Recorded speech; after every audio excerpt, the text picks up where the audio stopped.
Assalamualaikum warahmatullahi wabarakatuh. Ya, selamat bertemu lagi dengan channel Insight Quran bersama saya. Ya, hari ini sebetulnya saya ingin membuka lagi surat 2 ayat 185. Ya, saya ingin mempertajam apa yang sudah saya diskusikan bareng suami saya kemarin gitu tentang ayat ini. Ya, ayat ini berbicara tentang fungsi-fungsi Quran. Ya, nah sebelum saya memulai tentang fungsi Quran, ini saya juga kebetulan menemukan Quran word by word versi Indonesia, ya terjemahan Indonesia. Nah, di sini ini di Qurano.com.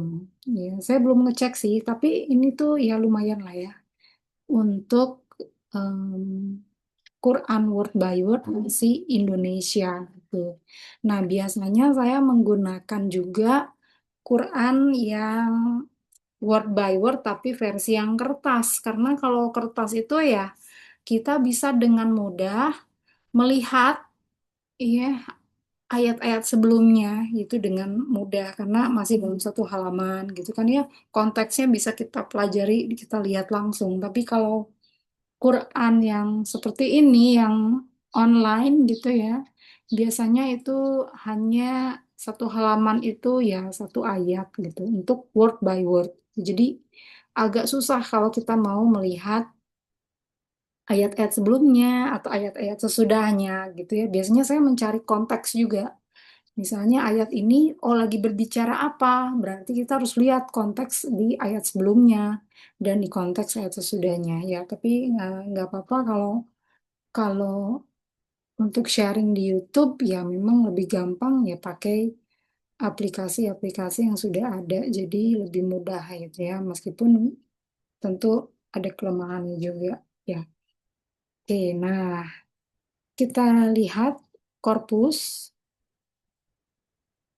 Ya, di sini surat 2 ayat 185 berbicara tentang turunnya Quran, ya. Nah, di sini Bismillahirrahmanirrahim dikatakan syahru, bulan Ramadan alladzi yang unzila diturunkan fihi di dalamnya Quran, hudan petunjuk, linnas bagi manusia, wabayinatin dan penjelasan-penjelasan minal huda dari petunjuk, wal furqoni dan pembeda, faman barang siapa. Ya, itu penjelasan berikutnya adalah mengenai puasa. Ya, cukup sampai di situ. Nah, jadi kalau kita lihat di ayat ini bahwa Quran itu diturunkan pada bulan Ramadan, ya, dan ini diturunkan Quran itu artinya berarti seluruhnya, ya, Quran itu diturunkan seluruhnya, ya. Nah, kemudian fungsi Quran adalah hudan, petunjuk, linnas bagi manusia. Jadi bagi siapa saja yang mengaku seorang manusia, ya, maka ya em, itu kalian bisa membaca Quran, gitu ya. Kecuali kalau bukan manusia, ya hewan, tumbuhan, ya, maka itu tidak ada kewajiban, ya. Tapi kalau bagi manusia, ya kita semua bisa membaca Quran, siapapun dia, ya, bisa mempelajari Quran karena Quran ini adalah untuk kita semua. Tuh. Ya, Syahrul Ramadana, bulan Ramadan, month of Ramadan, alladhi is that was revealed, unzila was revealed, fi therein, Al-Quran, the Quran, hudan, guidance, linnas, for mankind, wabayinatin, and clear proof, yeah, mina, of huda, the guidance. Wal furqona and the criteria. Oke, ya. Jadi fungsi-fungsi Quran kalau menurut ayat ini adalah satu, petunjuk bagi manusia, hudan linnas, hudan linnas, petunjuk bagi manusia. Ya, bukan petunjuk bagi orang-orang yang beragama Islam. Ya, tidak hanya orang-orang yang beragama Islam, tapi untuk semua, seluruh manusia, ya, tanpa kecuali. Siapapun kita yang mengaku seorang manusia, maka Quran ini untuk Anda gitu ya. Oke. Kemudian itu yang kedua, ke satu ya. Hudal linnas. Quran adalah petunjuk bagi manusia.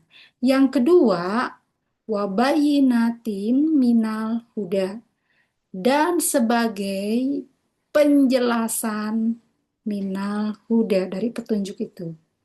Jadi, kalau kita ingin mencari sesuatu yang belum jelas yang kita baca di Quran, di mana kita bisa mencari penjelasannya?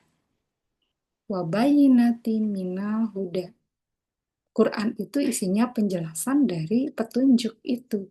Jadi, kalau kita ingin mencari penjelasan tentang sesuatu yang belum kita pahami, maka penjelasan itu pun ada di Quran. Tuh ya. Oke, itu yang kedua. Nah, kemudian yang ketiga, fungsi Quran adalah wal furqoni, pembeda. Ya, pembeda. Pembeda apa? Pembeda mana yang dari Tuhan, mana yang bukan. Jadi kalau kita mempelajari misalnya Taurat atau Injil itu ya, Alkitab Perjanjian Lama maupun Perjanjian Baru, maka isinya bisa diklarify oleh Quran. Quran itu kalau kita baca bisa membedakan mana kata-kata Tuhan dan mana yang bukan dari Tuhan. Itu ya karena klarifikasinya ada di Quran. Gitu.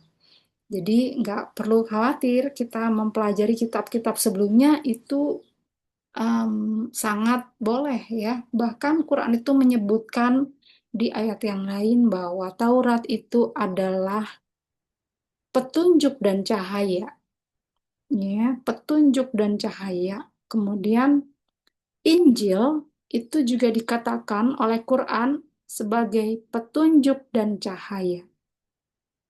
Kemudian pembenar dari kitab sebelumnya, berarti Taurat, ya kan? Kemudian Quran juga disebut dengan petunjuk dan cahaya, kemudian sebagai pembenar dari kitab-kitab sebelumnya, yaitu Taurat dan Injil. Ya, kemudian Quran itu juga menjadi penjaganya, ya, muhaimin. Penjaga apa? Penjaga kitab-kitab sebelumnya. Karena itu Quran itu bisa menjadi furqan, ya. Dia membedakan mana yang bukan dari Tuhan, bukan kata-kata Tuhan, dan mana yang kata-kata yang berasal dari Tuhan. Sehingga ya Quran ini berfungsi sebagai penjaga, gitu ya, dan pembeda dari apa yang benar dan mana yang salah. Nah, demikian apa yang bisa kita pelajari dari surat 2 ayat 185 ya. Nah, kalau kita lihat nih terjemahan Indonesia ya, ya, Syahrul Ramadan. Ya, ini ada apa namanya Latinnya ya, juga ada terjemahannya. Jadi ini enak buat yang mau belajar ya. Syahrul Ramadana, bulan Ramadan, alladzi yang unzila diturunkan fihi di dalamnya Al-Quran, hudan, petunjuk linnas bagi manusia, wabayinati dan penjelasan-penjelasan minal huda dari petunjuk atau dari Quran, gitu kan? Wal furqon dan furqon atau pembeda. Nah, jadi demikian fungsi-fungsi Quran adalah satu sebagai petunjuk bagi manusia, dua Kalau kita belum mengerti apa yang ada di dalam Quran, maka penjelasan-penjelasannya pun ada di Quran. Ya, jadi kita tidak perlu mencari penjelasan-penjelasan di tempat lain. Apa yang ada di Quran yang belum jelas, penjelasan-penjelasannya pun ada di Quran. Gitu ya. Kemudian, fungsi Quran adalah wal furqon sebagai pembeda. Mana yang benar dari Tuhan dan mana yang bukan dari Tuhan. Demikian, wabillahi taufik wal hidayah. Assalamualaikum warahmatullahi wabarakatuh.